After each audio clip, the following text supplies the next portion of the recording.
All right, folks, it's 7 o'clock, and so that means it's Farminar time. We're going to go ahead and get started. Thanks, everyone, for joining us on this Tuesday night in the spring. I know we at Practical Farmers of Iowa do Farminars throughout the winter months because that works a lot better with people's schedules. And so it's great to see a good turnout here on this May 1st Tuesday night. So yeah, thanks for joining us. If you haven't figured it out in the chat box there, please feel free to let us know where you guys are located, where you're tuning in from. It's fun to see that. It looks like we got people from all over. We've got presenters from Wisconsin and Minnesota, and myself. I am in the Practical Farmers of Iowa office in Ames, and looks like we've got someone from Washington. That's fantastic. So yeah, share with us in the chat box where you're tuning in from. So I'm Steve Carlson. I'm a staff member at Practical Farmers, and yeah, so I'm going to be kind of the host tonight. And tonight's Farminar we're doing in partnership with the organization Renewing the Countryside, which, as the name implies, is an organization that works on strengthening rural communities. And so this is important for Practical Farmers of Iowa as well. And one of the ways that we both work on this issue of strengthening rural communities is by helping beginning farmers gain access to farmland. So that's going to be the topic for the night. And leading our presentation tonight is Brett Olson, who is the creative director with Renewing the Countryside, as well as Kate Edwards, who is one of their land access navigators. And so joining these two also is Lauren Langworthy, who is going to share a little bit about her experience with accessing farmland as well. So I'm going to let them talk about their organization in a minute and be the leaders on all of this. But first, I'm going to share a little bit about Practical Farmers of Iowa. So we are a member-based nonprofit that is proudly farmer-led, and we've been around for over 30 years, 32 years or so now. And Practical Farmers of Iowa we consider ourselves a big tent, meaning that we welcome and provide programming for farmers from all farm sizes and from all farming enterprises, livestock, row crops, horticulture, and anything in between. So we consider ourselves a big tent, a diverse organization, and so hopefully we've got something that that interests you here.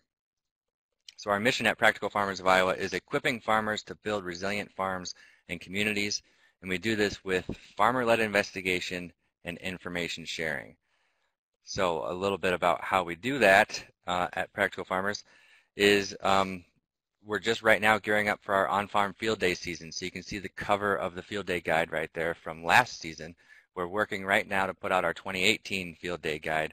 And our on-farm field days are on member farms across the state, again, across all farming enterprises.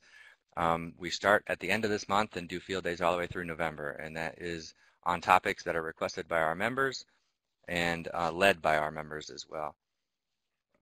We also, in addition to our field days, we do on-farm research through our cooperators program, on-farm replicated research trials where we help design these trials and our members collect the data and it's on whatever topics they're curious about. We also host an annual conference in January in Ames. We do workshops throughout the year, just fun gatherings, socials on farms and in members' homes across the state.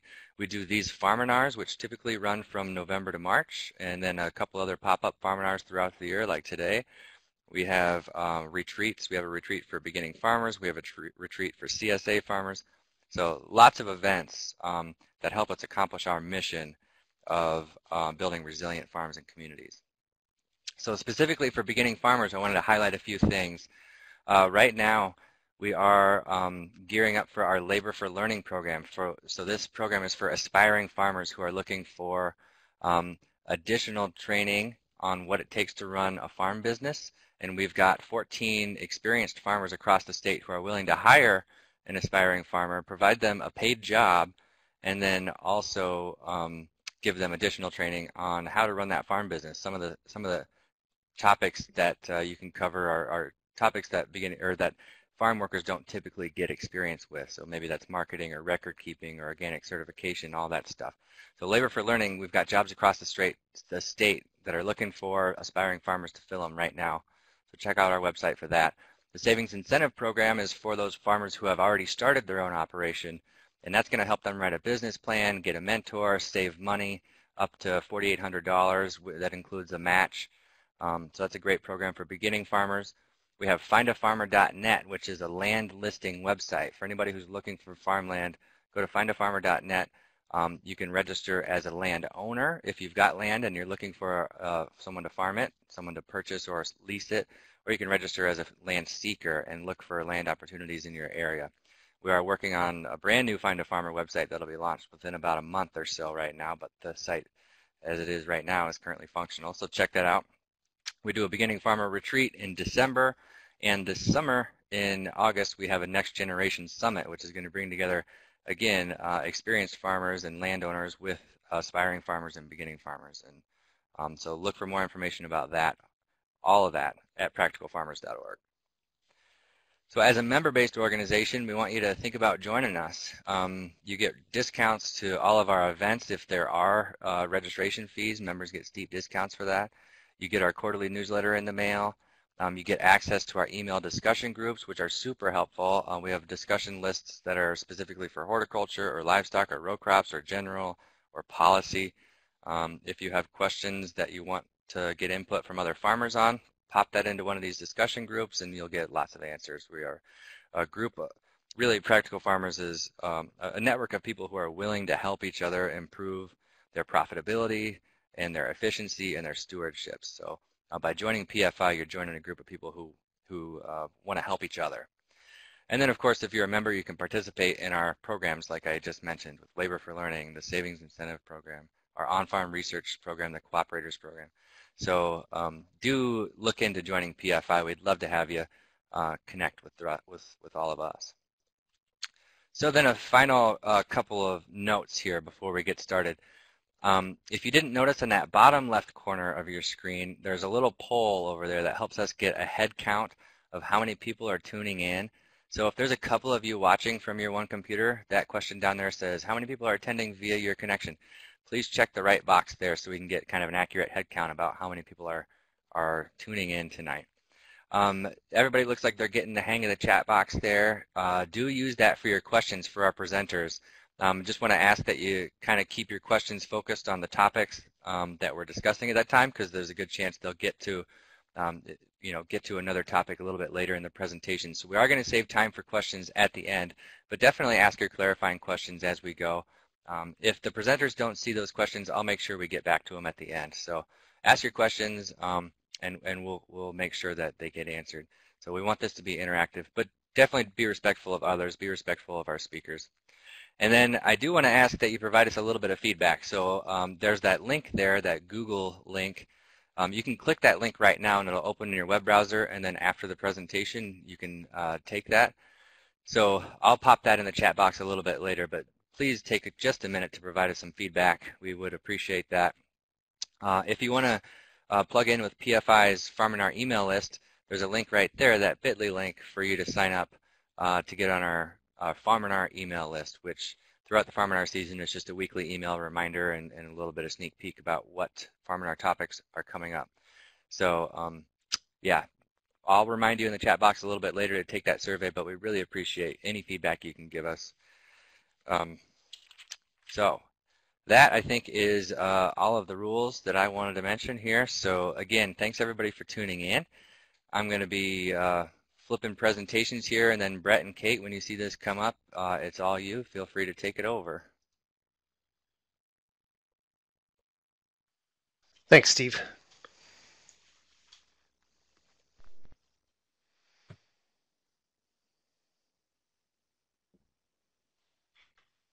Look at that.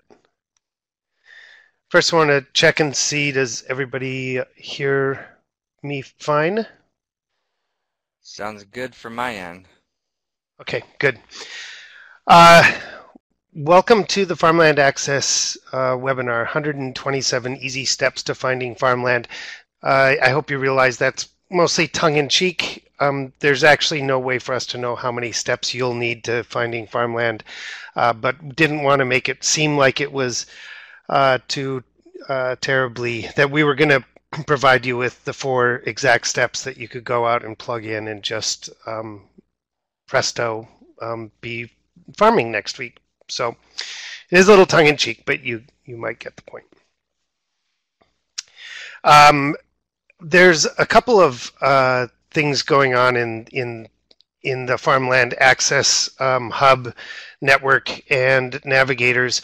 We're kind of looking at Renewing the Countryside, the nonprofit that Kate and I work for, as sort of hosting a hub of information where people can go to get connected, and we have a listserv, for example, both a listserv for farm transitions, people who are looking to transition out, and for farm seekers. So I encourage you to go check out gotfarmland.org, which is a redirect to the Renewing the Countryside website. And the network is made up of a couple dozen organizations. In fact, Carl Hackinson, you've seen his name on the chat, and Kathy Zeman, they're both part of that network of organizations. Carl works for the University of Minnesota Extension, and Kathy is the director of the Minnesota Farmers Market Association. There may be others, so if I've missed anyone, you can just chime in the chat and I'll recognize you there. But we've decided that as a group, we'd be able to reach out and find a larger swath of beginning farmers who are trying to access land and be able to provide better services to them as a network of organizations instead of just a single entity. And that's sort of how this was built. Kate, myself, are both navigators. Lauren was a navigator, but farming has consumed her life, so she is now moving that to another person at Moses. So if you do end up with one of the navigators helping coach you through the process, then you'll probably be, if you're in Wisconsin, you'll probably be working with Jennifer. She's another employee at the Midwest Organic and Sustainable Education Services. So that's a little information on the hub, the network, and navigators. And if you have any questions, type them in, and we'll keep going from there. Kate, do you have anything to add?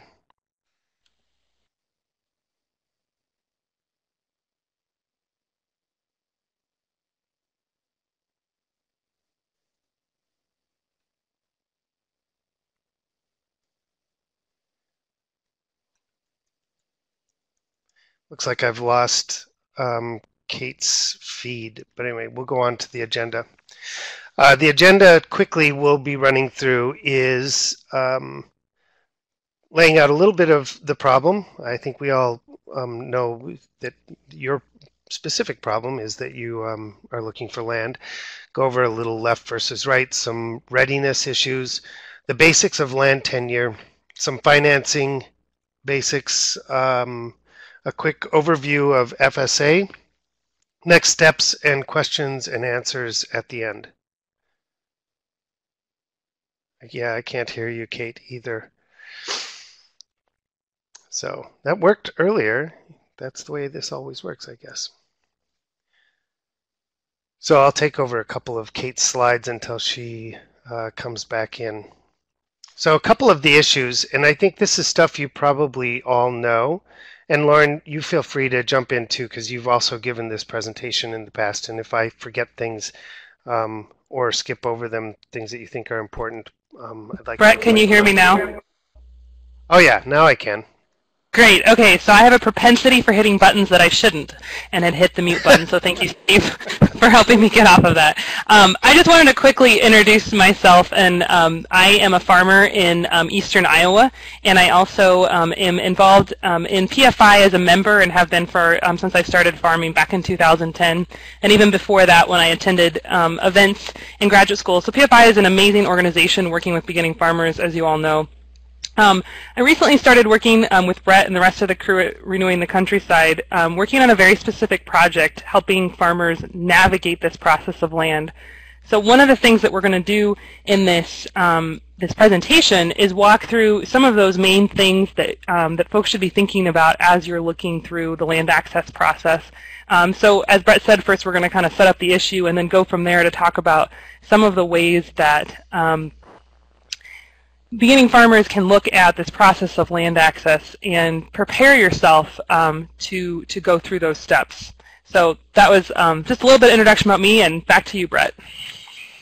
Yeah, sorry, I didn't set up either of who you or I was, and but thanks for pointing that out.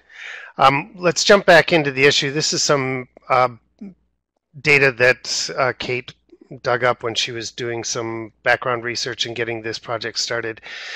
So if you're feeling a little bit like you're having a hard time just finding land, well, here's 3 good examples why. It's frankly just less available. It's more expensive than probably cash flows if you have done anything like that as far as a business plan or feasibility study. And they're consolidating. I think it's interesting to note that this number in Wisconsin, the number of farms decreasing by 14% or 400 farms a year, and we've all heard the main or the large issues with dairy currently. What's interesting is the number of dairy farms is going down, but the number of dairy cows is going up at the exact same time. So this small and farming in the middle is what's really getting the brunt of the difficulty.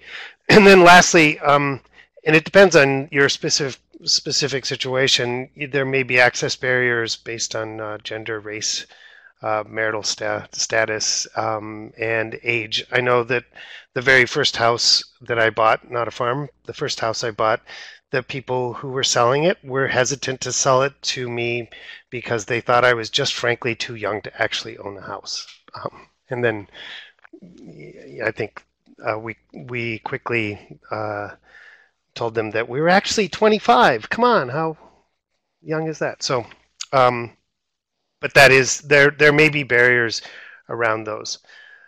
And there are training programs around everywhere, internships, woofing, co-farming, and this really isn't, this is assuming that you have participated in that and that you have some experience farming. And our director at Renewing the Countryside says that you can teach people how to drive a car, but going out and buying a car is a different skill set, and we're here to see if we can help with that. And part of that is this asset readiness. I jumped over the left brain, right brain. This is a slide here, mostly because it's just pretty, and most of the rest of them are just beige. But the other thing is that you have to acknowledge both sides of this. When I was looking for my farm, being a fairly right-brain person, I was looking for southeast-facing bluff land on water with a historic home of some sort. Those are all very right-brain things when it comes to farming. The left brain would have said you should go out and do a soil test, and what is the deer pressure going to be like, and what's the access to market, and unless you're going to be using that stream to ferry your chestnuts to the cities, maybe that's just not that important. So, but I think that both of those are going to be very important when you're looking for land, and I want to acknowledge both sides. Okay, so hopefully you can hear me this time. One of the things that we talk a lot about when we start meeting with people is the idea of asset readiness. There's 3 different types of assets that everyone has that's looking into farming. You have financial assets, you have personal assets, and technical assets. And as you begin the process of looking for land, it's really important to make sure that you're shoring up each one of those asset areas, both shoring up and exploring. When I first started farming, I started telling absolutely everyone I knew that I was looking for farmland. And it happened to be that one of those pieces of information got into the person who needed to know that I had needed land and ended up renting me land. I've been through 2 different land access scenarios. In my second land access scenario, after I had been on the first property for 5 years and needed to find a new property, I had the same issue where I just started telling absolutely everybody. And one of those things that I found interesting about that is that sometimes we have people in our network that we don't even realize that we have, and it takes talking to every single person that we know about what we want. But key word, what we want. One first has to define what they want. So a lot of what we encourage people to do is to think through what is it that you actually need for your farm, and we'll talk a little bit about that later. But also, what are your financial resources and risks, and what would it take to access this farm that this dream farm that you're considering accessing. And then the last section is it's pretty basic. You got to make sure you know how to farm that farm once you get it. And there's a lot of ways that you can work on that piece even before having farmland. If farmland's where you're headed, making sure you know how to farm it when you get it is highly important. So that's just a little bit about the asset readiness. I'm going to back up a second and just talk about a little bit about the basics of land tenure. So land tenure just means to hold land. There's really only 2 ways to hold land. You can either own it or you don't own it. And if you don't own it, there's some variation of leases or access to it. But just to what we're all hoping for as beginning farmers is to have to hold that land and to be able to use it. But a farmer really needs a number of things to make sure that that land is going to be useful for them and their farm. You need to have security, and that doesn't necessarily mean long-term or not. You just need appropriate security for your own situation. So if you're a new farmer who has no experience and you're just trying out this idea of farming, then a 1-year lease might be okay. But if you've been farming for 15 years and you just lost the lease on your neighbor's farm and you know how to farm and you need a lease, then you're looking for longer-term access possibly. You're also looking for equitability and affordability, and you want to have a path for building equity. So an example that I give is that in my first 5 years of farming, I farmed on a property where I was a tenant. So I leased the land and I did not own any of the infrastructure on the land. And that was just my first 4 years of farming, I had a verbal lease. It was not written down. My 5th year of farming, I had a written down lease. And then when I ended up losing that lease and needing to farm on a new piece of property, I was able to get into a situation where I got a 5-year lease. So there was a longer-term, basically longer-term security for that lease. But I also was at the point where I really wanted to start building equity. And so one of the things that I did was I built into that lease where I would own the building, but not the land, because of not being able to own the land at that point. But because I owned the building and it built into the lease that the owners would buy it back, it's something called a ground lease, which we'll talk about in a minute. Because I did that, I was able to start building equity as a young farmer. So it's really important to think, even if you're a brand new farmer and you're not building equity right away, you need to think about that long-term path to building equity. And then the last thing you need is flexibility. I just recently worked with a farmer doing a 3-year a 3-year lease, which at each year he had the opportunity to get out of the lease, and that's also important. So even though there's that security of the 3 years, sometimes you need that flexibility of being able to get out of the lease too in case you have unforeseen circumstances happen. So this is a really interesting slide. So if you have a cell phone on you or if you have a print screen, it might be worth capturing the slide. You can also find this on our website later. But it's a really helpful slide to think about all the different ways that you can get farmland. It's a little overwhelming, but it comes down to 2 things. You either own land or you don't own land. And neither one is good nor bad. They just have different let's say risks or kind of privileges or risks associated with each one of them. And every farmer's situation is different in terms of the type of path to farmland tenure. So there's a couple questions at the top that says, I want to own farm now, I want to own a farm in the future, or I want to rent a farm. And there's a lot of questions that you can ask yourself by figuring out whether you want to own a farm or rent a farm. Brett's going to show some slides in a second about kind of why sometimes leasing a farm maybe makes more sense. But also, it's not bad to want to own land if that's what you want as well. And you just need to be very clear with what it is that you want, and also realizing that it may take a while to get there. I've been farming for 8 years, and I still lease land, and part of that is because of certain zoning requirements in our county, which don't allow you to be a farm unless you have 40 acres. So it's a very county-specific issue. Which as a beginning farmer I can't afford, but that's a side note. But what I'm trying to say is that I've been farming for 8 years and I don't own land yet, but I do have ways of building equity and security with my lease and have a path to owning land in the future. So sometimes it's really helpful to think about that this might take longer for a path to ownership than one thinks. I remember talking to my grandfather who farmed for 15 years before he and my grandma bought a farm together. And that's not necessarily a bad situation to be in. That's a time to take the time to get your technical readiness up to speed, to start building your cash reserves. But it's important to also look towards building equity and making sure that you're also thinking about back to those 3 issues of technical readiness, asset, those 3 issues of readiness, making sure you're looking at each one of those at the same time. So I think Brett's going to talk for a second about leasing versus owning land.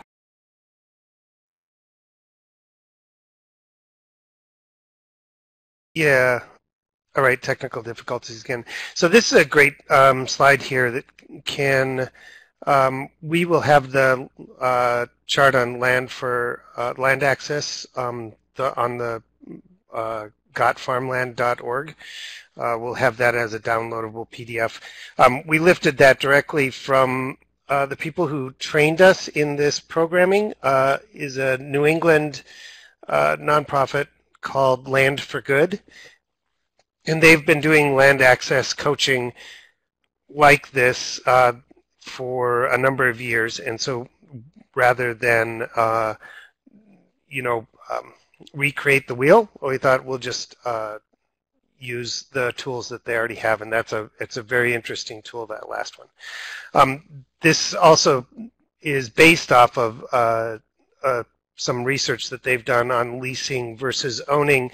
The example here is, let's say, in this scenario, I think it's a pretty low percentage. This is a cropland profit and loss or income. Can you guys hear me? I might take over for Brett. Expense sheet. Brett, we just missed everything you said. You did. Oh. Sorry. Can you hear me now? Yeah, Brett, would you mind just starting that last thought over? Yeah. Yes. So we borrowed this loosely based on another Land for Good research on a crop farm. I know those lovely people there as a dairy farm, but this is based on a crop farm with total income of $330,000 and a net income on owning versus leasing land, what a reasonable expectation can be. Now, some of those things you could argue about in some of the actual numbers, but we found that this is pretty tight. So if you're looking at a vegetable operation instead of a crop farm, you can go from this 10% or so up to 20. A CSA farm can be as high as 30% return on gross sales.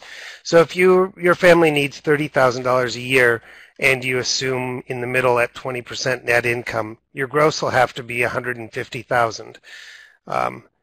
If all of that is taken up in taxes and interest, you'll find that it's really hard to hit that nut. So being mindful of that leasing and owning are going to really affect your bottom line. So, and one other thought here is that Brett, I'm gonna interject. Yeah. Brett, Brett, can you hear me? Go ahead. I just want to interject here for a second that numbers, regardless of this, the point is to say that renting can give you a more immediate return on your investment, assuming that the cost of rental does not exceed the cost of a mortgage. And that's actually how a lot of farmers make decisions about whether to rent or own, is what that cost of mortgage would be. And a lot of farmers end up owning some of their ground and renting other ground. So it can be helpful to think about using this as a mix, or one and then the other, or there's lots of variations. Right. And you know, I think the main argument for owning your own farmland is you're building equity in it. There's some pitfalls in that, in the fact that when you get to the end of farming, you have to sell it in order to realize the gain, and sometimes that can cause its own set of problems. So it's worth looking at both of those. Is talking a little bit about finding your farm, and a lot of this is Kate went over, but I think is similar for either owning or renting it. We'll go over some of this going forward. You have to define it, and we have a little worksheet on that. Talk about it like Kate did with lots of people. Look for it in the obvious places, you know, Zillow, Craigslist, your realtor, but also be very careful to look in not so creative or not so obvious places. A lot of farmland we've found, at least in Minnesota and Iowa, and most likely in Wisconsin as well, is that farm goes for sale through brokers or through auction, and if you're not tied into those networks that know about an auction, for example, in this particular township that you want to live, if you don't go there and you aren't at the co-op or at the gas station, there's little chance that you'll see the auction poster. So you're going to have to look in variable places. You have to also be flexible on what you're looking for in that defining it. And again, back to asset readiness. I think every fourth slide, Kate, we end up touching on that at some level around that. I'd like to talk a little bit, or let Lauren jump in here and tell us a little bit on how she applied basically that last slide to her own farmland search.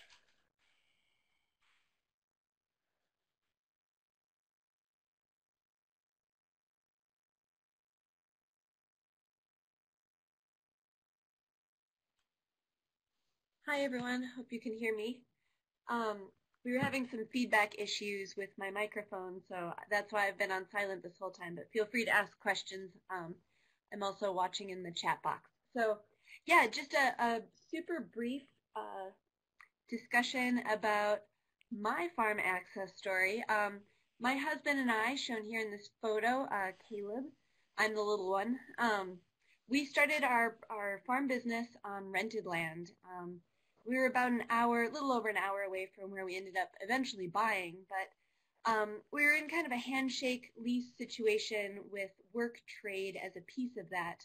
And because the handshake was loose and the work trade was never very well defined at the outset, after about a year of renting there, we started to realize that the landowner and our expectations of that labor were very different, and seemed like the expectations were shifting a lot. So we really needed to figure out a new place to be, and we developed some really great marketplaces that we wanted to stay near. And we had at the time about 2 acres in Market Garden, and so we could be pretty flexible about how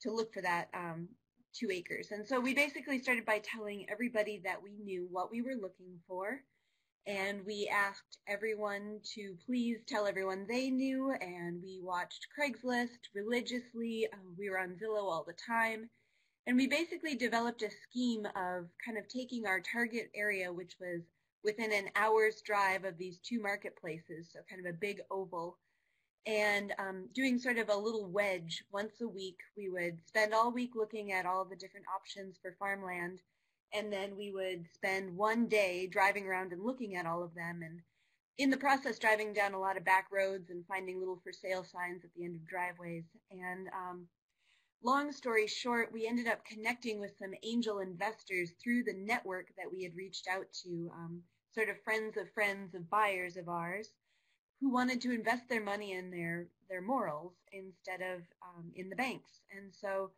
after our loose handshake agreement, we decided to really be intentional and specific and ask a lot of hard questions and be extremely honest about what we needed as business people, and also be pretty straightforward about what we needed from them so that there were no miscommunications, no misunderstandings. And that ended up being a really wonderful relationship. We ended up ultimately finding a property and developing a business plan with these angel investors that everyone felt comfortable with.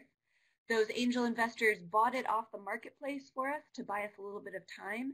And then we set up a split mortgage, half through the angel investors and half through the Farm Service Agency, FSA, that we'll be talking about in a little bit, in order to actually pay for that farm. And we were able to do some kind of creative financing through FSA and those angel investors. So we were able to lower our interest rate on the mortgage, and we were able to set up a delayed payment schedule. So for the first 5 years, what would have been our payment was added onto the principal, and so it's kind of accrued interest situation.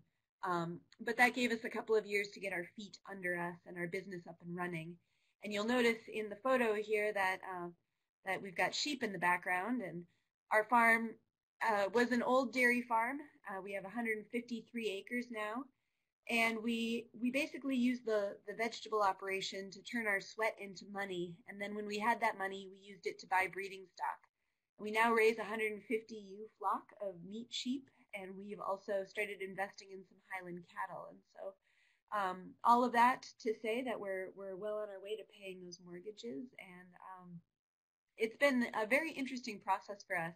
Definitely not what we pictured, and I would like to echo kind of the comment about being able to figure out exactly which things you really need on your farm and what things you can compromise a little bit more or be more flexible with.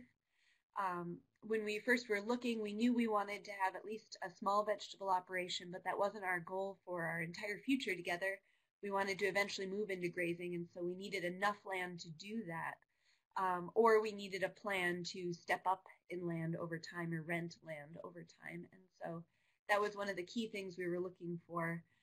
There are other things that we dreamed about that we certainly didn't have, and we had to be creative and budget for all of the things like fencing and irrigation lines and even pasture seeding, cover crops, all of these things to help turn this tired dairy farm back into a good, productive working farm for ourselves.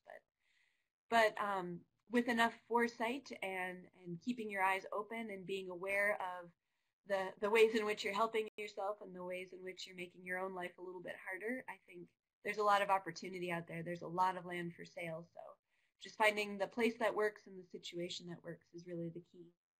So with that, if anyone has any questions for me, you can feel free to drop them in the chat line. Oh, there's a question about price per acre. I'll answer that quick. Our land was actually sold in 2 separate parcels, the house and then the bare land. You'll find that a lot. I would actually, one of your tips for searching is to know that often the house will be listed with a couple of acres. So we bought 153 acres, and the average price for that was about $2,500 an acre. We're on really marginal soil in western Wisconsin, so we're about an hour and 15 minutes east of the Twin Cities. A little bit far outside that marketplace, but it's a great marketplace, and we're within striking distance easily of Eau Claire and Menominee. So marginal soil that needs a lot of improvement, but the prices were much better than the other side of the river. All right, with that, I'll pop off again, and if anyone needs me, I can hop back on. Okay, this is Kate, and I'm going to hop back on and talk a little bit about necessary, desirable, and optional. There was a question just now about how do you find out about soil type. There are soil surveys that you can look up. Yep, there, Lauren's got the answer. NRCS soil maps that can tell you what the soil type is. You can also do just kind of a rudimentary test by feeling it in your hand, and you can feel whether there's kind of a clay if it pushes out to a ribbon, or if it's sandy, if it feels kind of gritty in your hand. There's just a few kind of rudimentary things you can do just to know a little bit about it. But back to necessary, desirable, and optional. So one thing that you want to think about is just kind of backing up a little bit to the readiness piece, thinking about when you define what you want, thinking about yes, you want to dream first, but you also need to think about what your resources are. And also realize that a lot of people that farm have off-farm income to help pay for that farm. So that's important to realize as you begin to think through your land payments and things like that, that it's the ideal to not have an off-farm income, but it's not always the case. And that's not bad. It's just a different, it's one option. So just wanted to kind of point that out, that can be something to think about as you begin to think through your finances.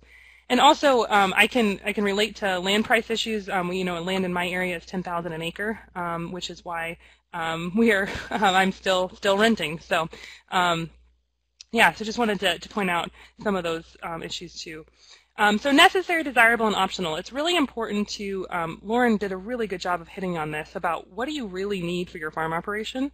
What are you hoping for, and what's optional? And this picture, it gives a really good kind of indication of that. Necessary is, if you're going to need irrigation, let's say you have a vegetable operation, it's absolutely imperative that you have water. But it might be desirable that you have fencing, but if it doesn't have fencing now, you might be able to build that into the budget to build it. And it's completely optional to have a wraparound front porch on that farmhouse that you're looking for.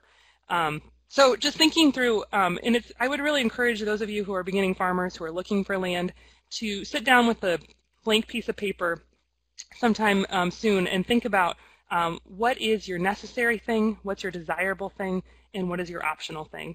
And realize that as you begin to define that, that can be really helpful in helping you figure out what it is that you're looking for.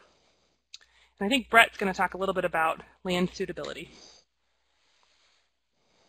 Yeah, so that necessary, so the land has to be suitable for what you're looking for, and you may think you have found the exact right piece. You've done the soil maps, the testing, but you need to also look at, I saw some interesting, comments about land that was along a railroad track. Accessibility is going to be really important.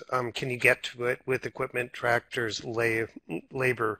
What is the lay of the land? Walk it, the topography, especially around adjacent land. There's okay, I'm going to cut back in for Brett. Are you back in, Brett? Way the crow flies. Again? You have this now? Can you hear me now? Yep. We got you now. If you don't mind starting this thought over again, Brett. I don't know what that's all about. Accessibility, did I get through that as far as being able to get to it with tractors and labor? We didn't get that. And okay. So you may feel like you found the right place, but is it really going to be suitable even after soil maps and testing? There's some things to think about as far as accessibility. Can you get to it with the equipment you need? Look at topographic maps. A neighbor's farm here in Minnesota happened to be in a bowl and surrounded by corn and beans. And after a major rain event, which seems to come more often these days, they had massive erosion that smothered 2 plantings in succession, 2 rain events. So those are going to be issues that you have to check out. And then back to those infrastructure needs, the needs, the necessary, if it's water, things like a barn, those are things that you may be able to build in the future, but you're going to have to look at not getting into a discussion about climate change. You may need a zone in order to grow the thing that you're looking at growing. So that's something you can't choose. This young couple here was looking at a fantastic piece of property, and another farmer came by and said, you're going to have to build a 10-foot fortress around it. You're in the middle of a hardwood forest. You're going to have deer pressure like nobody's business. It's going to be really hard to do a market garden here. So one thing that we can do as farmland navigators is help assess that with someone who is in the region who kind of knows what's going on, and they can take a look and give you a pretty good idea of what you're looking at and what you're going to need to do if it's going to be suitable for what you want to do.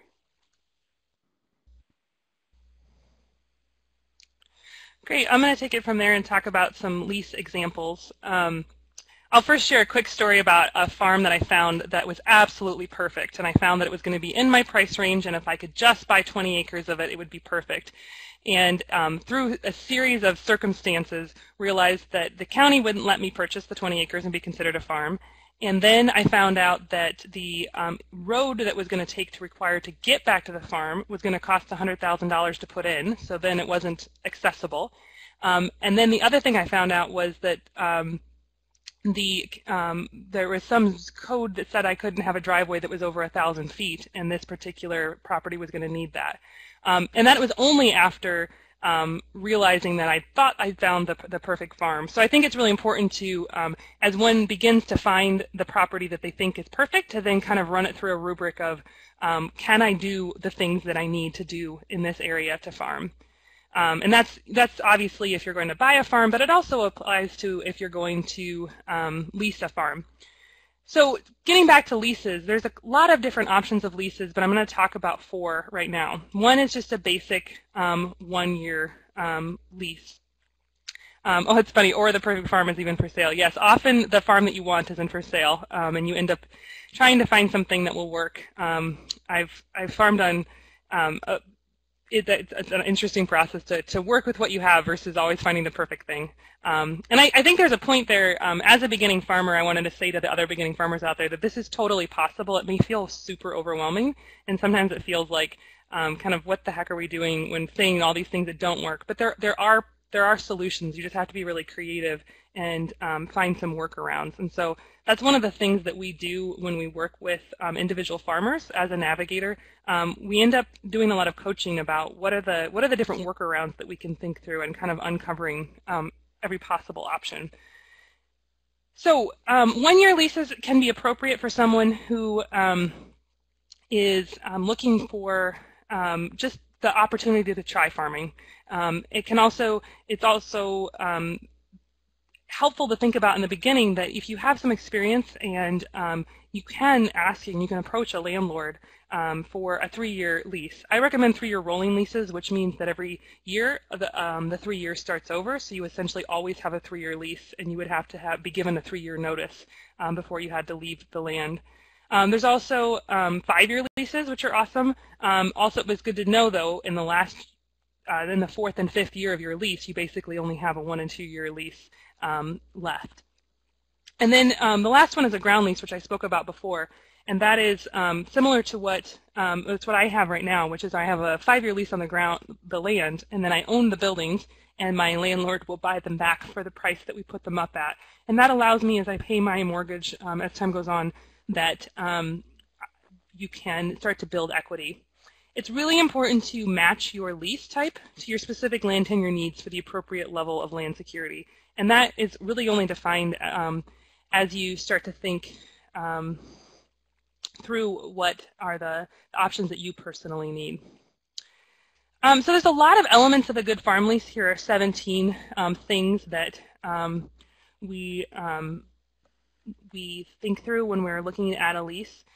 This is one of the things that we first start with is when I start working with a beginning farmer is what are the things that the beginning farmer needs in order to make their operation successful, and then also asking what does the landowner need in order to make their operation successful. And so depending on the type of operation, the landowner may have certain things that they require. For example, in my lease, I had to adhere to certain conservation and stewardship things in order to even access the land. And so because I was very, very interested in this particular piece of ground, and it's my personal ethic to do so, I was very willing to sign on to the stewardship and conservation things I had to do in order to get access to this particular piece of ground. And that can also be a selling point for you if you are someone who is willing to go with organic practices or different stewardship things. Often it gives you a window into getting leases with landowners that may want something done on their property that is stewardship oriented. It's really important to think through all the specifics. If you're, it's obviously going to be a little bit different depending on if you're renting 200 acres or if you're renting a half acre from someone, like if you're a small vegetable startup and just renting a little bit. But some of the things that you're going to want to think about are right of entry into the property, when the landlord has the right to inspect the buildings that you might be leasing if you're leasing any buildings. Liability insurance is really important to think about. Sometimes the landowners will require insurance and liability. You also want to have it written into your lease of how you're going to resolve disputes. A lot of times the whole point of the lease is to avoid future fights, and if you can create those boundaries and good boundaries and figure out what everybody wants up front, then oftentimes it makes the relationship of the landowner lease experience go a lot better. So number 7, permitted and prohibited uses, is something to ask the landowner what they will allow and what they don't want to allow, and that ends up getting written into the lease. You also want to think about, if you are renting buildings, who is responsible for the maintenance and repair on the buildings, things like utilities, all sorts of things. Obviously, the rental amount. You can look at the Iowa State rental survey, which talks about different rental rates in different counties, but oftentimes that's not necessarily reflective of what land in a particular county is going to go for as well. So you have to think about, sometimes asking around in the area that you're looking at is helpful. You want to also make sure it's written in whether you're allowed to sublet or not.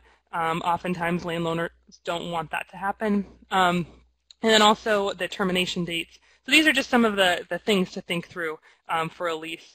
One of the things that we do, that we have access to with this program that I'm working in, is when I start working with a farmer in Iowa, if they are going to be a beginning farmer, we have funding to pair them with with a lawyer. We work with Ed Cox, who has worked with a lot of beginning farmers, and he through this program the fees are covered to have that lawyer look at the lease for the beginning farmer, and that can be really helpful in the process of making sure that the beginning farmer is protected in the ways that they need to be protected. Go for it, Brett. Right. Yeah, that's a lot to swallow, but I think that I like to say that good leases are like good fences. They both make good neighbors, and it's really good to have things defined. So, again, it seems like it takes a while for my computer to catch up that I'm speaking. Can you hear me now, Kate? No? Still gone? I can't hear. Can you hear me now? Huh.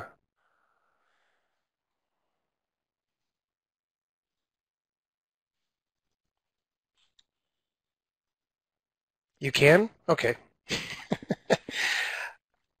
Still cutting out. Well, it could just be the fact that that it rained, and so when you live in the middle of the sticks, you can count on bad internet sometimes. So what I was going to say with did you guys just hear what I just said? With this is that I think sometimes. Can you guys hear me? This is Kate. Okay. I want to. Okay.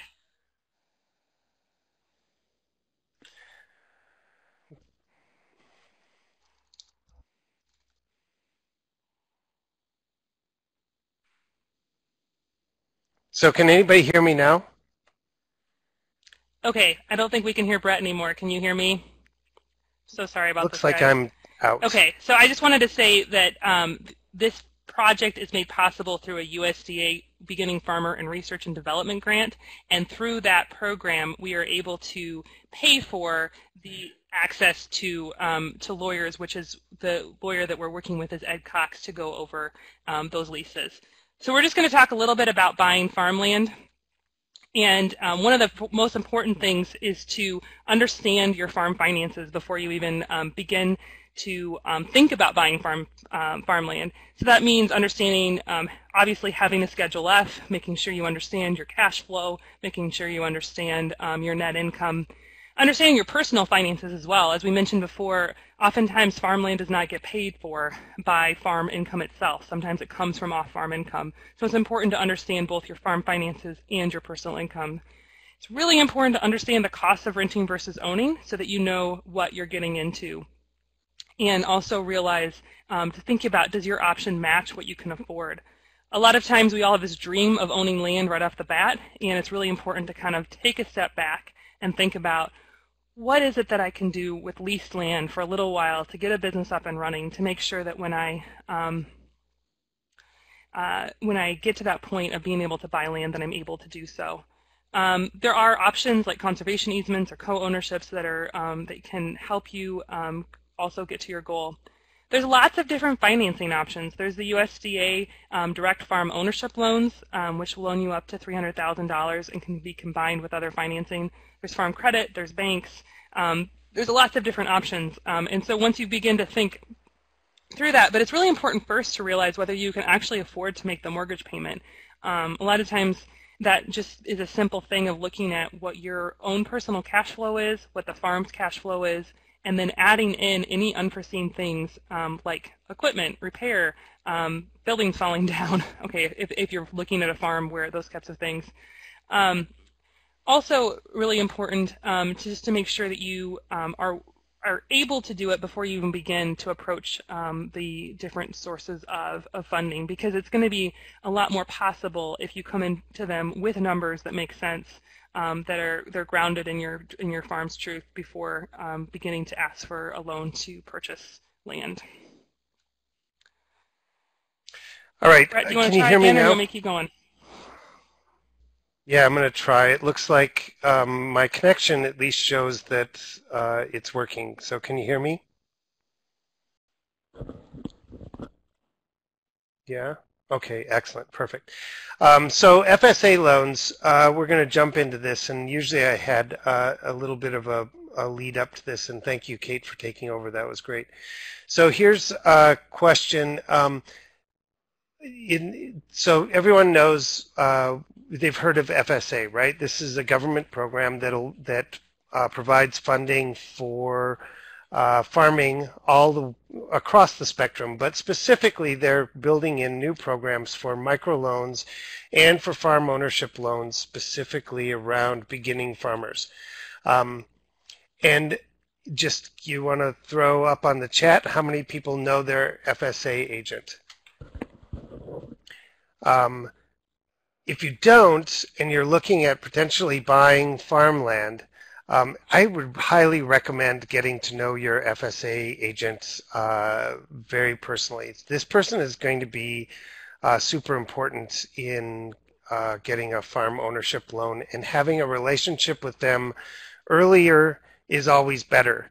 Now, how do you find your FSA agent? Well, you're going to have to kind of know where you want to farm before you go to it. Like just a general FSA agent 2 states away in a county you never plan on going to may be able to give you information, but I'm talking about really starting a relationship with them early so that they understand what kind of farming you plan on doing, that you've proved to them that you've got some longevity, that your business plan is actually working out. They're going to be very important to get to know them right away. So one of the first steps that we've kind of missed at the beginning of this webinar is that it may be necessary for you to start to narrow down where you want to farm, rather than just, oh, I'd like to have farmland, and leaving it wide open. So that's going to require that you make some decisions early on so that you can have these relationships. write with Farm Service Agency. The kinds of options they can do: 100% FSA loan. That means if land is $1 an acre, they can loan you $1 an acre to buy it. That seems like would make a lot of sense, but 100% equity loan like that is unique. They can work with another bank, so FSA can be loaning at a lower percentage than a regular bank can, but together they can come together and get you a farm loan that meets in the middle. So FSA could be at 2.5%, and your local bank can be at 5.5% and meet in the middle at 4%. And create a better relationship. One of the other interesting things that a loan approval is on a per property basis and not a blanket approval. That is mostly true. You can't just walk in and be pre-approved for any farmland. That doesn't mean that you can't use an FSA loan for an auctioned piece of land. But that's going to require that you know that FSA agent. And that, yeah, of course, it depends on the appraisal. But if you want to buy at auction and you have a relationship, you know the people in the area that you want to move to, and that FSA person has looked at your cash flow statements in the past or your business plan, you have a relationship, and with the bank can sort of write this isn't exactly the terminology, but they can sort of write a bridge loan to get you into a piece of property that is auctioned, that has a sort of a guarantee from FSA that it would be appropriate for them to loan the money, so the bank can do that. It takes a relationship. You can't just waltz in and say there's an auction on Friday. Can you loan me $400,000? It's just not gonna fly. Brett, can I interject something? Yes. I wanted to say that one of the things that I did, I generally when I first started farming, I didn't believe in getting many loans out, so I tried to use my equity from one year into the next year. But after I've been farming for about 5 years, I realized that I was ready to take out a small equipment loan, and that was a micro loan. And taking out that loan is how I established a relationship with my FSA agent, and that was super helpful because now I've had that loan for about 2 years. And she has yearly visits out to my farm, and we're on a first name basis, so if I ever have any questions, I can email her or call her. We've talked through different land access scenarios, and I know that we have enough of a relationship that if I'm able to afford it and the right piece of property comes up for sale and what I'm looking for, I will be able to quickly get that in front of her and to have her work through the process of working towards approving it with me. So that took 2 years to get to this point where I feel like I could get to that point with her. So I think that's really important to do that. Absolutely. So I wanted to, we're sort of coming back around to the end of the presentation, and I want to swing back around to the left and right brain activity, which is buying or leasing farmland. And I think that a lot of it comes down to either, depending on which side of your brain you're talking to, whether you're facing your finances or making friends with them. And whether you want to own or lease, and knowing yourself and where you want to be, having a good balance in that, and especially talking this over with, if you have a farming partner, this is going to be really important on the front end to make sure that you have this worked out. One thing that I like to encourage, especially farming partners, is to write a holiday or a Christmas letter from the future, and both of you do it independently from 3 years from now. And in that, tell how the farming went that last year and what you're doing, and if you brought in goats and they stomped all over the hood of your FSA's pickup. I don't know. But it's a great way for you to kind of do a check-in with your partner and finding out if you're both on the same page, if the things are reasonable, or if you're making it all too complicated and all too business-like and you're not having any fun. So that's where that goes. We usually like to leave time at the end for questions and answers. I'd like, before we go ahead. Yeah, go ahead. No, I just wanted to say that please, if you are interested in a beginning farmer and would like to have some one-on-one coaching through your land access process, please fill in a form at gotfarmland.org, and we will contact you individually to be able to help you through your land access process. And if you go to gotfarmland.org, and there's a place to fill in a form to have us contact you. And then at that point, you can say that you heard about this through a PFI Farminar. Go ahead, Brett. Yeah, I was going to say, this is it. These are the 4 questions we're going to ask, along with some contact information. So it's not terribly a whole lot, but gives the navigators, whether it's in Wisconsin, Iowa, or Minnesota. Bob Kell is also one of the participants, and he's another navigator here in Minnesota. So one of us 4 then have a little bit of background on where you're coming from, and then we can work with you to write business plans or help you kind of, honestly, being a sounding board can be a pretty valuable tool in your farmland access work. So I'm going to put up a slide here with some contact information. You probably have to blow it up huge to read it, but there's Kate and myself, Bob in Minnesota, and Lauren is still on our slide, but like I said, Jennifer will be taking over that.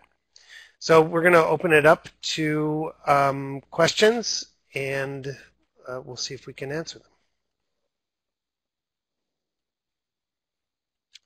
Yeah, Brett and Kate, thank you both very much for the great detail on that presentation. We do have plenty of time for questions here, so feel free to get them in the chat box. I've been trying to keep an eye on the questions that did come in, and it seems like everything has been answered between Lauren's answers in the chat box, and also yeah, thank you as well, Kathy Zeman, for your help in there.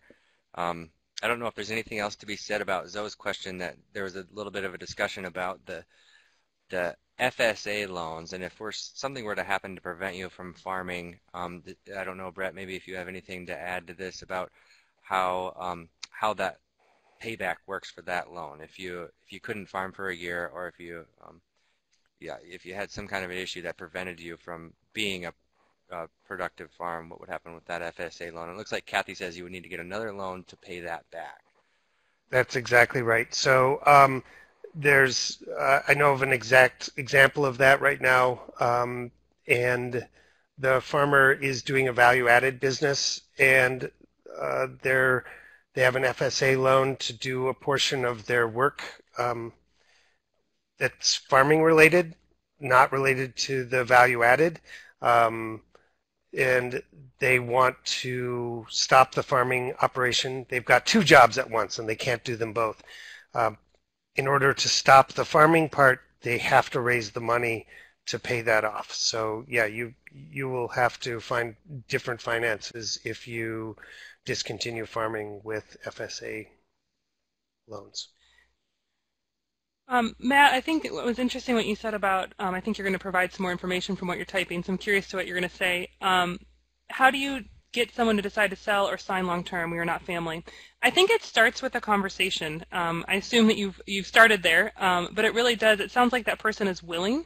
So it begins to think about that conversation of what both of you are wanting, and then thinking about kind of on the side preparing yourself for that readiness piece of the technical and the financial readiness piece, as well as continuing to have that that more kind of like Brett was saying earlier, the left brain sort of conversations. So Brett, do you want to add more to Matt's question? I do. One thing, Matt, is and long-term lease, that's something that just doesn't happen a lot in farmland. It does happen in real estate occasionally. The Savannah Institute in Wisconsin and Illinois have sketched out long-term farm leases for permaculture and silvipastoral systems. Their sample lease is for 50 years and it's renewable. I haven't done a deep dive on it. I just did a cursory look at it, but it's available on the Savannah Institute's website. You may want to go take a look at that, and it might give you some I information. think I'm also, just to take a step back to Jess's comment about does a long-term formal rental lease protect you in case something happens with the landowner, i.e. there is death or the property is sold.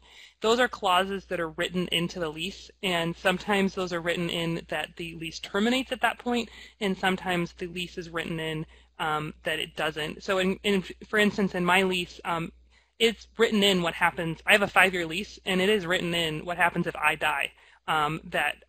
My family actually has to pay off the lease, and they don't get out of it if I die. But you might be able to work with a landowner that is willing to let you out of it. So maybe you don't want let out of it. Depends on if what the situation is. So I think that's really important. But back to what you were saying, Matt, I think it would be really interesting to talk to you more. I think I get what you're saying, that how do you get someone to decide to sell. It's a really hard thing when you've been working together for 5 years, but I'd love to have a conversation with you offline if that's something we could get more details and kind of talk more through. Because it sounds like you're wanting to grow your operation and to buy more land, but it's not happening at the right rate. So we'll definitely email you and talk some more about that. Yeah, and Matt, jump on and do the intake form. I mean, it doesn't like bind you into anything, but at least gives Kate, like, she'll go, oh, I know who that is, and I know what they're talking about. And how do you get somebody to decide to sell? Well, I don't know. I don't think you can, but it's probably a longer conversation than that. Kathy, back when you got a loan, was a balance sheet and cash flow required? You think it still holds? Yeah, I think you better walk in with some idea of how you're going to pay the money back. And if it's on paper, that's better. Your taxes are not a good example. Your FSA agent will know that your tax return isn't a good example. So come in with a profit and loss state, or a pro forma is a term that's used for that, that shows how you're going to pay the money back. They will be desperately interested in how they get their money back. There's a question about how do you put a value on expiring CRP land for rent or purchase. I think that's an interesting question given that CRP payments were so high. A lot of times rental rates come down to, what is the land worth from a CSR value, but also what is the land worth to the landowner. So it really depends on how much competition you have. You can use the ISU extension map as an example. Wade, can you expand on what you mean by can use CAR? Then the other thing that you can do is just make sure that you understand. Oh, CSR. Gotcha, Wade. Corn suitability rating. I was like, I know you do funny things on your farm, but wasn't sure what CAR was. Anyway, so I just wanted to say that you can use your as Wade was trying to say, or that you can use your CSR rating to figure that out. You can also look at that ISU extension. That being said, it is a lot has to do with how much competition you have. So if you don't have, and how well you know the landowner and how much they want to rent to you.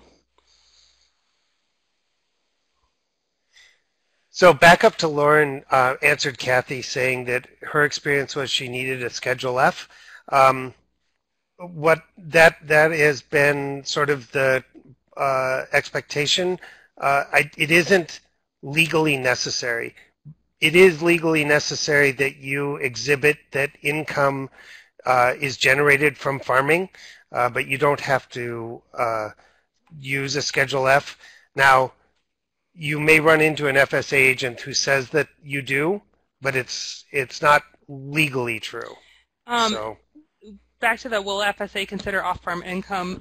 Yes, so it's really important that the land is actually making income. You can't just have like sell $1,000 a year and buy $1 million farm, but they do consider your off-farm income as kind of the ability to help you make that payment. There is a, kind of a thing, if you make way too much money, you can't actually use the FSA as a resource. It's supposed to be for beginning and disadvantaged farmers, and also more farmers that need the resources, which is, a lot of us farmers need to be able to use the FSA, but that being said, you have to work with your individual FSA agent to figure out how much the ratio of farm income to off-farm income is.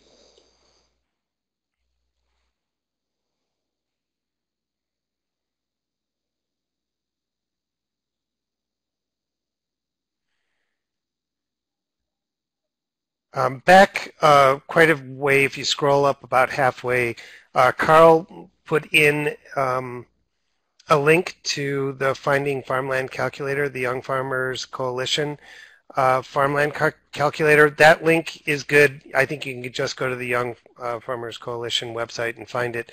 A very interesting tool to kind of get a snapshot of what may be possible for you. It's a little different than just a mortgage calculator because you can put in, more farmy kind of things. So, and especially off-farm income is one of those.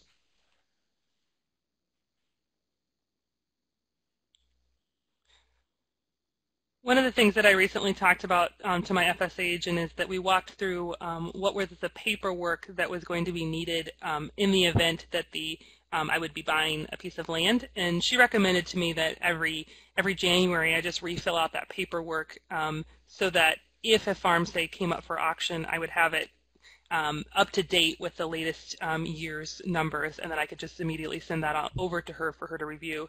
So there is quite a bit of prep work that needs to go on with your finances, and it's going to be different. I think Lauren alluded to this earlier, but it's going to be different if you go to FSA versus if you go to a bank. For FSA, there's specific forms that need to be filled out, but a lot of it has to do with having a Schedule F as well as understanding your cash flow and your net income.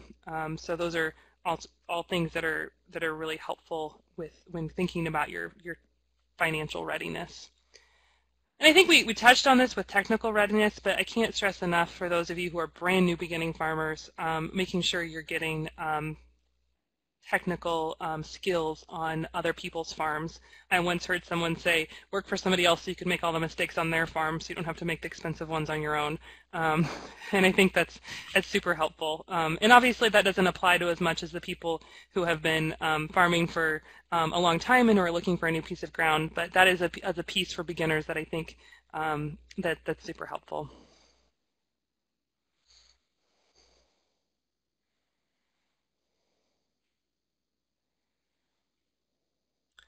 And that's a great idea. We'll have to think about that for a future webinar. I think one of the biggest things is thinking through making sure you have somebody on your side to work with you to figure out that yes, don't do it on your own. It's really important. Taking somebody with you that knows about that piece of ground can be really helpful. One of the things that we do as navigators is we help you define the farm that you're looking for, but then also as property comes up for sale or for rent, I often help people or point people towards the resources they need to help figure out if that's possible to work with. I love that comment, Wade. As a beginner, don't get married to a specific crop, critter, or production model. Yes, often you have to work with the farm you've got versus the farm that you want. Well, and that brings up another thing, Kate, is that you may not be able to hit the ground on your forever farm and be willing to move, as you grow, and you may end up, don't go too small, Kate. I think you've said that before. Make sure you have some room to grow where you are now, or your first farm. But there's a good chance you are going to be out looking for your forever farm somewhere down the line. So, don't don't get too excited if you don't hit the exact perfect place the Matt, first I think time that's a out. great question. How important is it to have equipment or livestock paid for getting ready for purchasing a farm? It looks like you're getting a couple of people chiming in to answer, typing, and I think that'll be great. I think it's really important to look at the overall cash flow. So making sure that even if you have a bad year coming up at some point, can you still make the payments? And that's really what it comes down to. And the amount left that you have on your equipment or livestock, yes, ideally you'd have no loans on those things before you purchased a farm, but that may not necessarily be possible. So looking at the amount of each one of those, what the amount of the farmland is in terms of the mortgage amount, and then also, do you have any contingency plan, such as an off-farm income if needed, those types of things.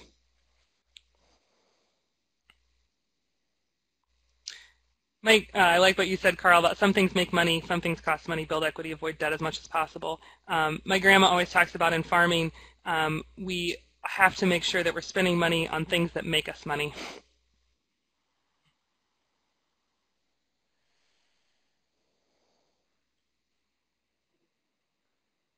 Well, and I think, Carl, I think you would agree that there are different kinds of debt, and I think operating debt is bad, and collateralized debt is not necessarily as bad. So the thing that you buy with your money, if it's making you money, that's generally good debt. If it's just beer and Skittles, that's most likely bad debt. So there's different kinds.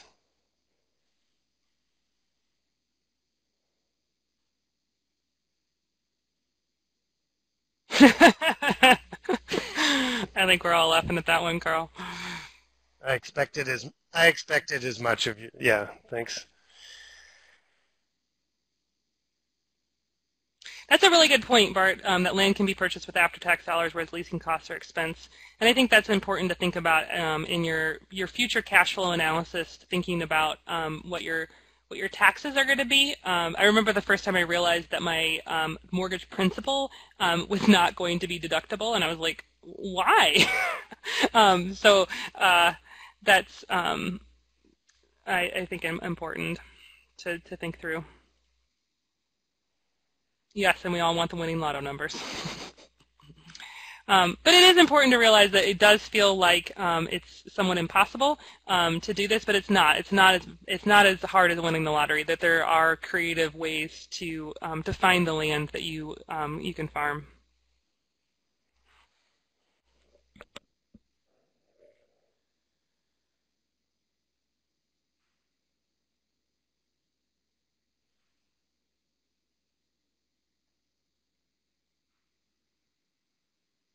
So you will find it can depend on how they're separated.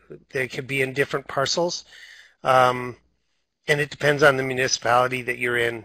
I know that, for example, and just the basic tax rate, Wisconsin taxes for farmland are very, very high, and it constrained the number of acres and the amount of money I could spend. The farmland itself was more expensive in Minnesota, but in very short-term order, the higher price was made up for in lower taxes. You're going to have to ask your own assessor in the state by state. I can't answer you, Zoe, on exactly how that's going to work, but It's yeah, also it's going to be important to know that assessed and appraised values are different.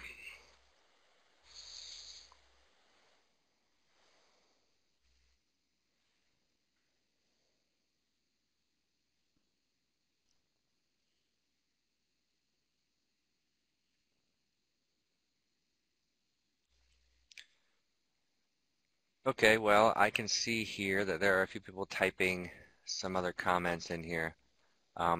But yeah, this will be the last call for questions. We've got just a couple more minutes. You guys have had some great questions for our presenters, so if you've got another one, get it in the chat box now. Otherwise, we'll wrap it up shortly. Another reminder to give us a little feedback here. That once again is the link for our survey. And like Kate said, we've got some pretty sweet hats at PFI. You'll be entered into that drawing for a hat if you take a minute to give us some feedback. But we'll give you another minute to see if there's any questions left out there for our presenters. And please feel free to reach out to us individually as well, or through the intake form. We would really love to talk to you individually. Except you, Carl. And thank you to Steve for getting this set up and dealing with all of our technical difficulties. You're great, Steve. Thank you. Yeah, no kidding. Thanks a lot. Thanks for my pleasure. Putting up with it. You guys are a wealth of knowledge, and so it's been fun to learn from you. And that's the way, you know, technology goes. We can do whatever we can to prepare for it, but nothing's going to go super smooth, especially in a rainstorm and when we're all from 4 different rural locations. Okay, well, it does look like we've maybe wrapped up the questions here in the chat box, so definitely want to say thank you to Brett and to Kate and to Lauren for taking the time for this presentation and for sharing their knowledge.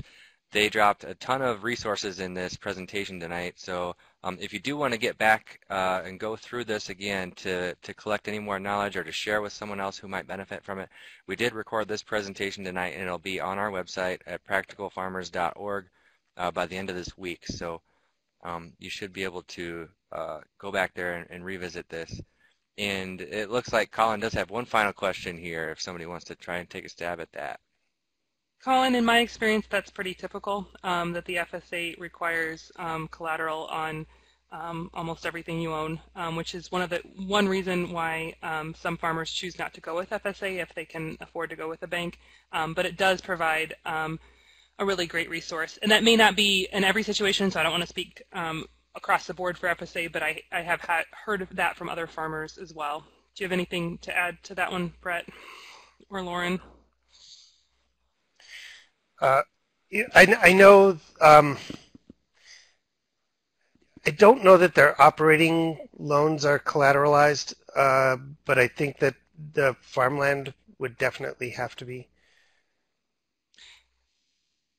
I think often the idea is that if you're getting a loan from FSA, you're not getting a loan from other people unless you're doing the co-loans. What were you going to say, Lauren? Oh, just that part of the collateralization, I think, is having a really well filled out balance sheet of everything that you.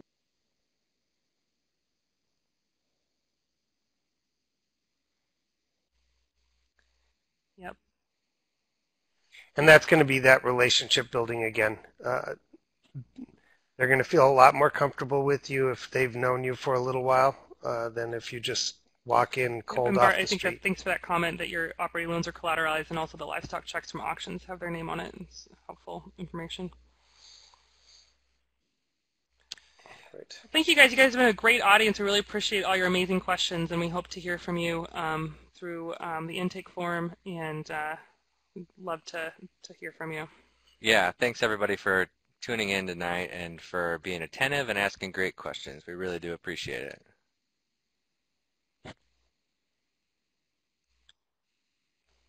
Thank you, guys.